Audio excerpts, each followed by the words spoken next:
Hello dear guys, this is Anil Kumar Shrivastava from Movishala. My Movishala app is AKCS2121.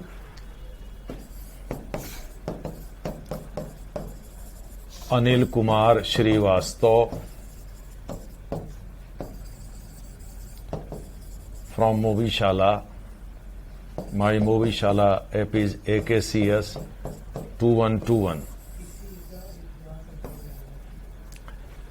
हम लोग आज राज्य व्यवस्था, भारतीय संविधान और राज्य व्यवस्था, इसमें बिहार को विशेषकर ध्यान में रखते हुए इस पर हम लोग चर्चा करेंगे। भारतीय संविधान, राज्य व्यवस्था और अभिशासन पर, यानी पहले राज्य व्यवस्था, इसी के साथ साथ संविधान और अभिशासन पर हम लोग पहले बेसिक चीजों को देखेंगे। फिर उसके बाद से सिलेबस के अनुसार, जैसे कॉन्स्टिट्यूशनल डेवलपमेंट से रिलेटेड हो या फीचर्स वगैरह से रिलेटेड हो या प्रीएम्बल से रिलेटेड हो, ये हम लोग सिलेबस के अनुसार देखेंगे। सिलेबस भी हम आपको डिस्कस कर देंगे जिससे कि आपको भटकने की जरूरत ना पड़े। दूसरे शब्दों में आपको ये जानना जरूरी है कि वास्तव में पॉलिटी में बिहार में क्या क्या चीजें पूछी जाती हैं या बिहार में सिलेबस क्या है इसका। मेरे पास क्वेश्चन भी है और सिलेबस भी है।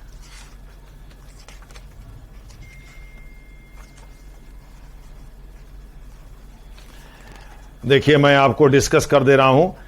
इसमें आपसे पूछा जाएगा 11 प्रमुख चैप्टर्स हैं, 11 मुख्य चैप्टर्स हैं। इसमें जो पहला चैप्टर है उसका जो टॉपिक है वो है फीचर्स ऑफ द कॉन्स्टिट्यूशन, यानी संविधान की विशेषताएं। इसमें sources of various constitutional provisions, यानी कि विभिन्न संवैधानिक उपबंधों के स्रोत, शेड्यूल्स, अनुसूचियां, फीचर्स, विशेषताएं and criticism of the constitution. यहाँ फीचर्स में हम लोग थोड़ा सा इसके यूनिटरी और फेडरल फीचर्स पर चर्चा करेंगे और संविधान की आलोचना भी कई लोगों ने कर रखी है, उसके बारे में भी हम लोग चर्चा करेंगे। फिर दूसरा चैप्टर प्रीएम्बल का है। इसमें प्रीएम्बल की उपादेयता क्या है, सिग्निफिकेंस क्या है, फीचर्स ऑफ प्रीएम्बल, प्रीएम्बल यानी प्रस्तावना की विशेषताएं क्या क्या हैं, उसको अमेंड कैसे किया जा सकता है और संशोधन कैसे किया जा सकता है, उसकी भूमिका क्या है। इसके बाद नागरिकता है तीसरे चैप्टर में। उसमें आपके जो परंपरागत नागरिकता के उपबंध हैं वो भी दिया हुआ है, जैसे सिटीजनशिप एक्ट 1955 के बारे में, और अभी ओवरसीज सिटीजन्स ऑफ इंडिया को जो रिकॉग्निशन दिया है उनके सिटीजनशिप के संबंध में क्या प्रावधान है, और जो एनआरसी वगैरह जैसे टॉपिक हैं, सीएए, एनआरसी, पीआरसी इत्यादि, परमानेंट रेजिडेंट सर्टिफिकेट पीआरसी का मतलब होता है, और एनपीआर, नेशनल पॉपुलेशन रजिस्टर, इन सब चीजों के बारे में भी हम लोग कॉन्सेप्ट देंगे। हालांकि इसमें केवल एनआरसी दिया हुआ है, लेकिन हम बताएंगे आपको सब। ये नागरिकता से संबंधित है। इसके बाद फंडामेंटल राइट्स हैं। फंडामेंटल राइट्स में कई चीजें हैं, जैसे इंट्रोडक्शन है, इनका वर्गीकरण है, और इसके बाहर के अन्य अधिकार क्या क्या हैं। जैसे मान लीजिए अनुच्छेद 264 के अंतर्गत ये बात कही गई है कि बिना कानून के कोई कर नहीं लगा सकती सरकार, यानी लोगों को कर न देने का अधिकार है। अगर एग्जीक्यूटिव ऑर्डर से, यानी डीएम अगर कोई कर लगा दे या चीफ मिनिस्टर लगा दे या कोई मंत्री लगा दे तो आप कर नहीं देंगे तब तक जब तक कि राज्य विधानमंडल द्वारा उससे संबंधित कानून न बनाया जाए। तो ये सब चीजें भी इसमें दी हुई हैं। और इसमें प्रेजेंट पोजीशन क्या है फंडामेंटल राइट्स की, वो सब भी हम लोग चर्चा करेंगे। वो एक्चुअली राइट्स के वर्गीकरण के दौरान ही हम लोग करते जाएंगे। उसके बाद डीपीएसपी है, फिर फंडामेंटल ड्यूटीज हैं, फिर अमेंडमेंट ऑफ द कॉन्स्टिट्यूशन है, संविधान का संशोधन है, और बेसिक स्ट्रक्चर यानी कि आधारभूत लक्षण का सिद्धांत है, पार्लियामेंट्री स्ट्रक्चर जो संसदीय ढांचा है उसमें उसकी विशेषताएं क्या क्या हैं, मेरिट्स क्या क्या हैं, डिमेरिट्स क्या क्या हैं, इन सब चीजों को हम लोग देखेंगे। इसका हम राष्ट्रपति मूलक प्रणाली के साथ तुलना करेंगे। इसके बाद फेडरल सिस्टम यानी संघीय जो प्रणाली है उसकी विशेषता क्या क्या है, फीचर्स क्या क्या हैं, और उसमें यूनिटरी फीचर्स, एकात्मक जो लक्षण हैं क्या वो हैं, और हैं तो किस हद तक, उस पर विद्वानों और सुप्रीम कोर्ट के मत को भी हम लोग देखेंगे। क्रिटिकल इवेल्युएशन करना है फेडरल सिस्टम का, इसमें वास्तव में क्या ओपिनियन है अलग अलग विद्वानों के, उसके बारे में हम देखेंगे। 10वां है सेंटर स्टेट रिलेशन, केंद्र राज्य संबंध। इसमें हम लोग चाहे वो विधायी संबंध हो, प्रशासनिक संबंध हो, वित्तीय संबंध हो, इन सब को देखेंगे। अंतर्राज्यीय परिषदों के बारे में, क्षेत्रीय परिषदों के बारे में हम लोग देखेंगे। राज्यों का संगठन कैसे होता है, रीऑर्गेनाइजेशन कैसे होता है। और लास्टली हम लोग इमरजेंसी प्रोविजन को देखेंगे, नेशनल इमरजेंसी और अन्य को देखेंगे। इसके अलावे भी ये 11 प्रमुख हैं। इसके अलावे भी बहुत सारे पार्ट्स हैं। हालांकि इतने क्वेश्चन आते नहीं है, लेकिन फिर भी और सब पार्ट्स भी हैं। जैसे 12वां राष्ट्रपति और उपराष्ट्रपति से संबंधित है। 13वां प्रधानमंत्री और मंत्रिपरिषद और उसके कैबिनेट से संबंधित है। 14वां है वो संसदीय जो ढांचा है उसी का विस्तार है, जो पहले आप पढ़ेंगे। तमाम तरह के प्रोसीजर, प्रिविलेजेस वगैरह जो अभी इस समय पार्लियामेंट में चल रहा है, वो रिसेंट ट्रेंड है, उसको भी हम लोग देखेंगे। उसके बाद से भारतीय लोकतंत्र में जो राजनीतिक ढांचा होता है वो कैसे काम करता है। Judiciary, supreme court, high court के बारे में भी देखेंगे। ट्रिब्यूनल, अधिकरण के बारे में भी देखेंगे। स्पेशल स्टेटस तो हटा दिया है जम्मू कश्मीर का, ठीक है, लेकिन फिर भी उसके बारे में हम चर्चा करेंगे। राज्यपालों की भूमिका के बारे में चर्चा करेंगे। चीफ मिनिस्टर का जिक्र करेंगे। राज्य विधानमंडलों का जिक्र करेंगे। स्थानीय सरकारों का जिक्र करेंगे। संघ राज्यों का जिक्र करेंगे। इसी प्रकार से जो अनुसूचित क्षेत्र हैं उनका जिक्र करेंगे। जो आप महत्वपूर्ण संवैधानिक निकाय हैं उनके बारे में हम लोग बात करेंगे। जो अन्य संवैधानिक आयाम हैं, डायमेंशंस हैं, जैसे कोऑपरेटिव सोसाइटी वगैरह के बारे में अभी सुप्रीम कोर्ट का जो फैसला है वो इसी में दिया हुआ है। राजभाषा से संबंधित प्रावधान हैं या अन्य तमाम तरह के प्रावधान हैं, जैसे कि लैंग्वेज कमीशन के संबंध में प्रावधान है। उसी प्रकार से संविधान के पुनरीक्षण के लिए गठित जो आयोग, वेंकटचलैया आयोग था 2000 में, उसके संबंध में भी दे रखा है। संक्षेप में हम लोग इनके बारे में पढ़ेंगे ज्यादा डिटेल में। फिर मिसलेनियस पार्ट है, जैसे मान लीजिए कॉन्स्टिट्यूशनल अमेंडमेंट के साथ कॉन्स्टिट्यूशनल शेड्यूल भी हैं। कॉन्स्टिट्यूशन से रिलेटेड जो शेड्यूल है के बारे में हम लोग पहले ही पढ़ चुके होंगे और किस तरह से संविधान में वो काम करते हैं। प्रशासनिक विधि के बारे में पढ़ेंगे, खास करके डेलीगेटेड लेजिस्लेशन कैसे सचिवालय वगैरह या डिवीजन वगैरह पर लागू होता है। पंचायत राज के बारे में हम लोग पहले ही पढ़ चुके रहेंगे, लोकल बॉडीज के अंतर्गत। उसके बाद जो बिहार से संबंधित चीजें हैं, मेजर कमीशंस वगैरह, जैसे महिलाओं से रिलेटेड आयोग है, लोक सेवा आयोग है, सूचना आयोग है, इनके संबंध में हम लोग देखेंगे। इस प्रकार से कुल 31 चैप्टर है, लेकिन 11 प्रमुख हैं। यानी शुरू के जो 11 हैं वो सबसे इंपॉर्टेंट हैं। ज्यादातर क्वेश्चन यानी 70% क्वेश्चन वहीं से आते हैं। तो हमने आपको बता दिया उन 11 चैप्टर के नाम और उसके अलावा अन्य के भी नाम बता दिए। टोटल 31 हैं, लेकिन आपको जो प्रमुख हैं वो 11 हैं और इन्हीं में से अधिकांश क्वेश्चन आए हुए हैं। पिछले 5 सालों के ट्रेंड को हम आपको बता रहे हैं और इसी को ध्यान में रख करके हम लोग पढ़ेंगे। इनके बारे में फिर हम चर्चा करेंगे और आपको हम बता दें कि इनके क्वेश्चंस भी हैं। यानी 63वें बीपीएससी मेंस एग्जामिनेशन में जो पॉलिटी के क्वेश्चन थे 3, 64वें में जो 4 थे और 4 65वें में, इन सब को हम डिस्कस करेंगे, इनका हम जिक्र करेंगे। आपको हम बता दें इसके अलावे भी आपको कहीं कहीं बीच बीच में कुछ जैसे 60 से 62 तक जो क्वेश्चन पूछे गए थे, 56 से 59 तक जो पूछे गए थे, 53 से 55 तक या 48 से 52 तक या 65th बीपीएससी मेंस से रिलेटेड जो क्वेश्चन पूछे गए थे उनके एरियाज के बारे में, इन सब चीजों के बारे में भी हम लोग चर्चा कर लेंगे। लेकिन मुख्य रूप से हम लोग 63, 64, 65 और इसके पहले 2 साल और मान लीजिए 61 और 60 का भी जिक्र कर लेंगे कि भाई किस तरह के क्वेश्चन पूछे गए हैं। 63 में 5 क्वेश्चन है। 63 में बीपीएससी में 5 क्वेश्चन है। फिर 60 से 62 में 4 क्वेश्चन है। इनके बारे में हम लोग पढ़ेंगे। यानी 4 से 5 क्वेश्चन आए हुए हैं हर साल, उनके बारे में हम चर्चा करेंगे। कैसे आंसर लिखा जाए, सबसे ज्यादा नंबर कैसे पाया जाए।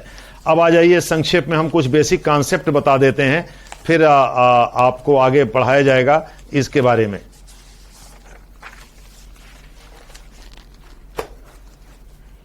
बेसिक कॉन्सेप्ट देखिए, हम बीपीएससी को ध्यान में रख करके पढ़ा रहे हैं। बेसिक कॉन्सेप्ट ये यूपीएससी बीपीएससी सब पर एक जैसा लागू होगा। जैसे लोकतंत्र, अब लोकतंत्र को अगर समझना है आपको, डेमोक्रेसी को, तो एक डायग्राम बनाइए और इस डायग्राम के बीच में लिखिए लोकतंत्र के घटक, और इसमें लिखिए विधि का शासन। पहला है, 3 घटक होते हैं, विधि का शासन, और इसमें लिखिए लोक संप्रभुता, और इसमें लिखिए प्रत्याभूत अधिकार, गारंटीड राइट्स, प्रत्याभूत अधिकार। अब इनके बारे में हम अलग अलग चर्चा कर देते हैं। अब जैसे विधि का शासन है, रूल ऑफ लॉ, डाइसी के अनुसार, ब्रिटिश जूरिस्ट है, डाइसी के अनुसार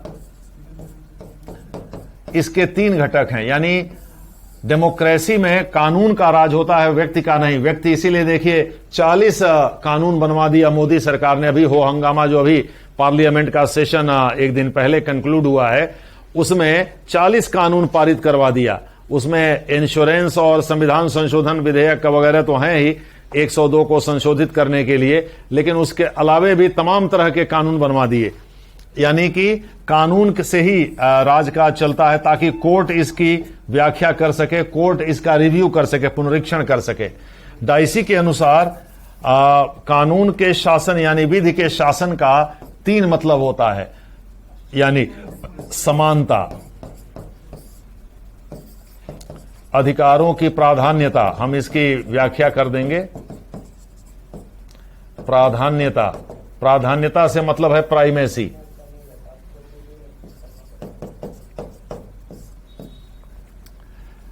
और निरंकुश शासन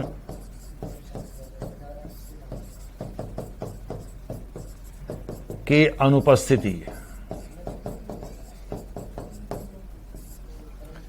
ये 3 चीजें हैं, 1, 2, 3। समानता, इक्वेलिटी बिफोर लॉ, कानून के सामने सभी बराबर हैं, चाहे राजा हो या रंक हो। इसका मतलब यह हो गया कि कानून के सामने, विधि के सामने जब आएंगे तो आप सब बराबर होंगे। दूसरे शब्दों में कानून अलग अलग सैद्धांतिक पहलू है।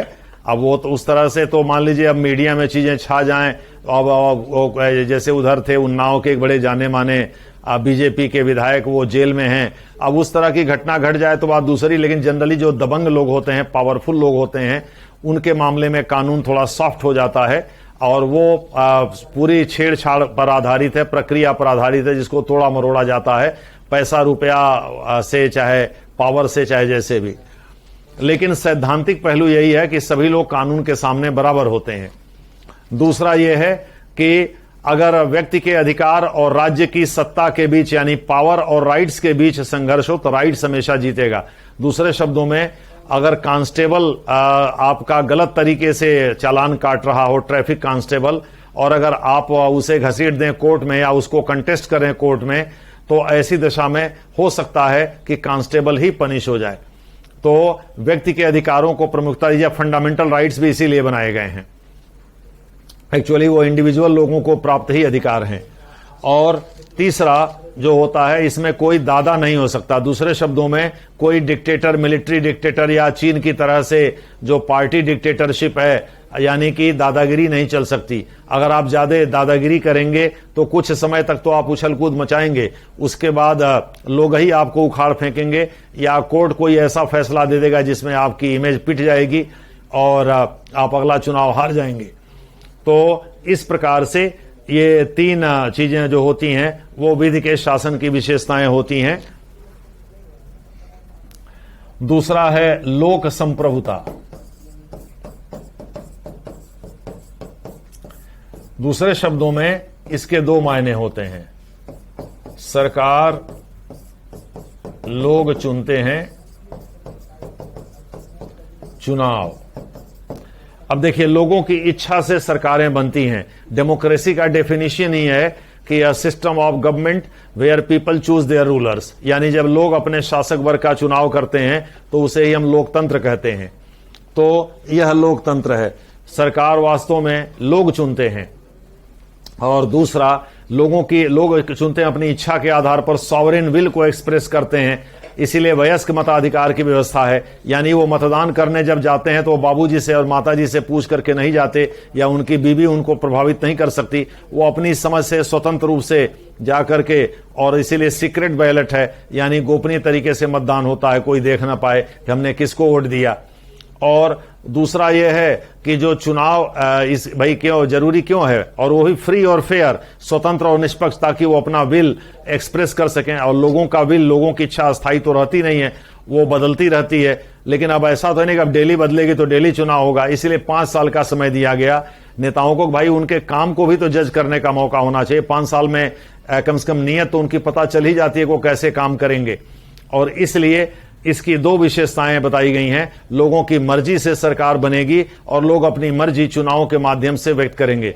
लोग ऐसा निडर होकर के कर सकें, इसीलिए स्वतंत्र और निष्पक्ष चुनाव, फ्री एंड फेयर इलेक्शंस की बात की गई है। इसको सुप्रीम कोर्ट ने बेसिक स्ट्रक्चर, आधारभूत लक्षण तक घोषित कर रखा है। अब आ जाइए, तीसरा है गारंटीड राइट्स। गारंटीड राइट्स, प्रत्याभूत अधिकार।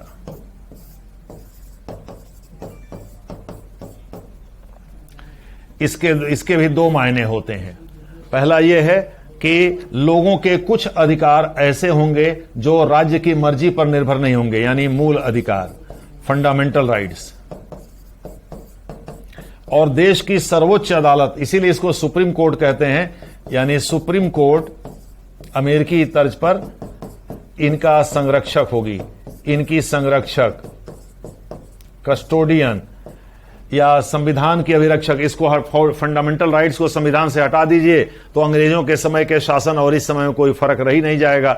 इसीलिए फंडामेंटल राइट्स यानी भाग 3 के अंतर्गत जो मौलिक अधिकार वर्णित हैं, जिनके बारे में आपको बताया जाएगा आगे, और इसमें राइट और राइट्स के बीच में अंतर बताया जाएगा, और तमाम तरह के दूसरे राइट्स जो होते हैं उनसे इनका कंपैरिजन कराया जाएगा, जैसे human rights, political rights, natural rights, civil rights etcetera.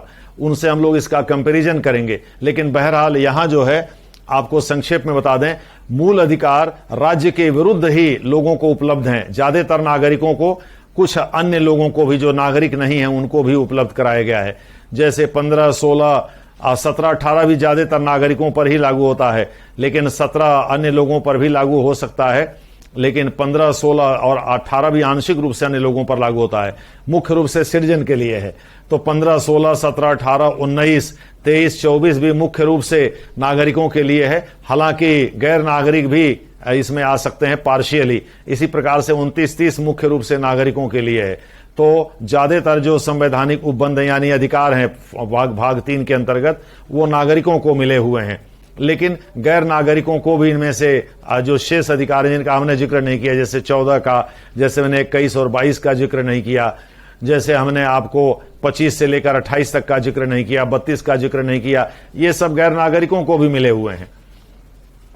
तो इस मामले में चाहे किसी को भी मिले हो, नागरिक को, गैर नागरिक को, किसी को भी राइट्स इंडिविजुअली उनके कुछ होंगे जिससे कि वो विकास कर सकें और राज्य उसमें बाधक नहीं बनेगा, क्योंकि इतिहास के दौरान राज्य ने ही लोगों को आगे बढ़ने से रोका है। इसीलिए राज्य के विरुद्ध ही, खास करके अंग्रेजों ने, जो हमारे राष्ट्रवादी नेता थे, जो संविधान निर्माता भी थे, वो बहुत डंडे खाए थे। उनको पता था कि जमीन पर कैसे चीजें होती हैं और राज्य किस तरह से खूबसूरत तरीके से कानून बनाकर लोगों के अधिकारों का दमन करता है।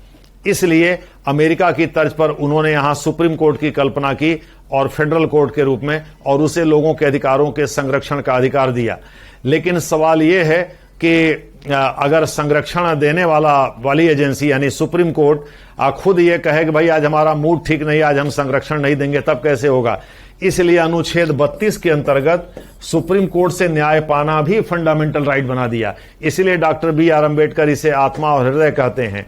संविधान की आत्मा कहते हैं, संविधान का हृदय भी कहते हैं। दूसरे शब्दों में, अगर सुप्रीम कोर्ट से न्याय पाना अधिकार नहीं बनाया जाता तो सुप्रीम कोर्ट पिटीशन एडमिट ही नहीं करता, खारिज कर देता। अभी क्या है, फंडामेंटल राइट्स के वायलेशन के मामले में सुप्रीम कोर्ट को पिटीशन तो एडमिट करना ही है। यह दूसरी बात है कि अगर वो उसमें मेरिट नहीं है, दम नहीं है, और वो अगर ऐसे खोखला है तो वो उसको बाद में खारिज कर देगा। लेकिन उसको पिटीशन एडमिट करना है, वो ये नहीं कह सकता कि भाई आज हमारा मूड ठीक नहीं है, आज मत करो। यानी सुप्रीम कोर्ट से न्याय पाना भी अधिकार बना दिया गया है, मौलिक अधिकार बना दिया गया है।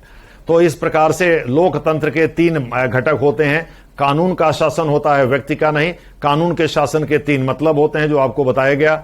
दूसरा यह है लोक संप्रभुता, यानी अंततः सरकार किसकी होगी, कौन व्यक्ति शासक होगा, इसका चुनाव लोग करते हैं। लोगों की इच्छा इस मामले में सर्वोपरि है। चूंकि लोग फ्री होकर के अपनी बात कह सकें, डिपेंडेंस न रहे, इसलिए 18 साल की उम्र निर्धारित किया है। इसीलिए राजबाला बनाम हरियाणा राज्यवाद 2015 में सुप्रीम कोर्ट ने इसे संवैधानिक अधिकार, कॉन्स्टिट्यूशनल राइट दे दिया, बता दिया, फंडामेंटल राइट नहीं। दूसरे शब्दों में फंडामेंटल राइट तो जन्म लेने वाले बच्चे को भी उपलब्ध है। जाहिर है राइट टू वोट जो है बच्चे को उपलब्ध नहीं है, वो 18 साल की उम्र मिलने के बाद ही होता है। तो इस प्रकार से मैं आपको ये कहना चाहता हूं कि right to vote is not a fundamental right, rather it is a constitutional right. ये सुप्रीम कोर्ट का कहना, और इसी पर यूपीएससी प्री में क्वेश्चन भी पूछा हुआ है। तो आपको लोक संप्रभुता के बारे में बताया गया। आपको हमने अभी ये 3rd जो है गारंटीड राइट्स यानी प्रत्याभूत अधिकार के बारे में बताया। अब प्रत्याभूत का मतलब होता है गारंटीड, भाई कम से कम इतना तो आपको मिलेगा ही मिलेगा, और केवल फंडामेंटल राइट्स ही गारंटीड हैं। हालांकि कुछ ऐसे अधिकार भी हैं जो इसके बाहर हैं, लेकिन वो गारंटीड नहीं है। इसका मतलब उसमें हाई कोर्ट भी दखल दे सकता है, अन्य अदालतें भी, निचली अदालतें भी दखल दे सकती हैं कुछ मामलों में। खैर उनके बारे में हम लोग चर्चा आगे करेंगे। बहरहाल आज के लिए बस इतना ही। इस वीडियो को देखते रहिए। धन्यवाद।